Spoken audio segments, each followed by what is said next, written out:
कांग्रेस पर ताबड़तोड़ तीखे हमलों से आहत कांग्रेसियों ने अब केंद्रीय मंत्री ज्योतिरादित्य सिंधिया के खिलाफ मोर्चा खोल दिया है। इसी के चलते शनिवार को कांग्रेस की स्टूडेंट विंग NSUI के राष्ट्रीय संयोजक सचिंद्र द्विवेदी ने ग्वालियर में शहीद अमरचंद भाटिया के प्रतिमा स्थल की साफ सफाई की और उन्हें पुष्पांजलि अर्पित कर नमन किया। कहा जाता है प्रथम स्वतंत्रता संग्राम आंदोलन की वीरांगना झांसी की रानी लक्ष्मीबाई को आर्थिक मदद करने के आरोप में तत्कालीन सिंधिया शासक ने पेड़ से लटका कर फांसी दे दी थी। गौरतलब है कि केंद्रीय मंत्री ज्योतिरादित्य सिंधिया इन दिनों कांग्रेस पर हमलावर हैं। हाल ही में उन्होंने दिल्ली में एक प्रेस कॉन्फ्रेंस में कांग्रेस की विचारधारा को आतंकवादियों की मदद करने वाली विचारधारा बताया था, जिसके बाद राजनीतिक गलियारों में हड़कंप मच गया है। कांग्रेस नेता भी लगातार उनके उक्त बयान का विभिन्न मंचों पर विरोध कर रहे हैं।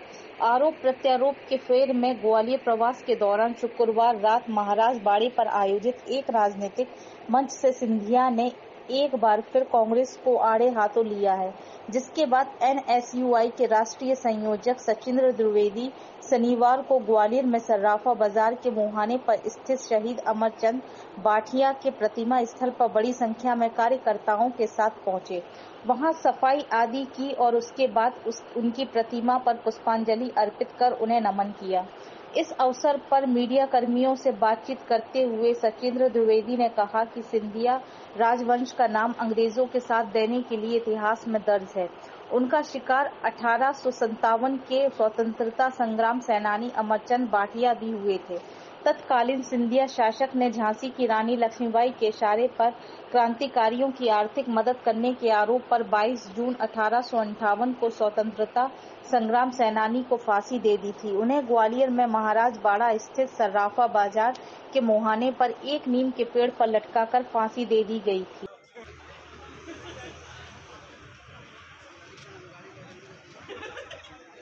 जैसा कि आपने देखा हो, आजकल ट्विटर पे सिंधिया जी अपने आप से लोगों को झूठा में झूठा संदेश देते फिर रहे हैं, कह रहे हैं इतिहास पढ़िए। हम उनको जानकारी देना चाह रहे हैं कि इतिहास, RSS के इतिहास में जो आजकल वो घुस गए हैं, वो ऐसे नहीं बनते झूठे। जो पुरानी चीजें वो हमेशा याद रखी जाएंगी, ये याद करा जाएगा। सुभद्रा जी की कविता कि आप गद्दार थे, ये मूर्ति चिल्ला चिल्ला कर कह रही कि आप गद्दार थे, आपका पूर्वज गद्दार था, आपका वर्तमान गद्दार है और ये दर्शाता है कि आपका भविष्य भी गद्दार होगा।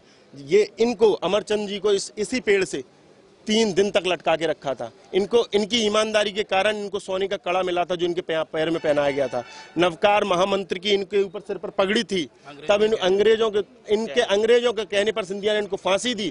3 दिन बाद इनके सबको उतारा गया, इनके बेटे को तोप से मारा गया, इनके परिवार को यहाँ से भगाया गया, क्योंकि सिर्फ और सिर्फ ये ईमानदार थे, देशभक्त थे इसलिए, और क्योंकि सिंधिया गद्दार थे और वो अंग्रेजों के गुलाम थे और आज भी वो अंग्रेजों की गुलामी कर रहे हैं, आगे भी करेंगे। हमने ये हमारे पूर्वज हैं, हमने इनकी साफ सफाई की, इन पे माल्यार्पण किया।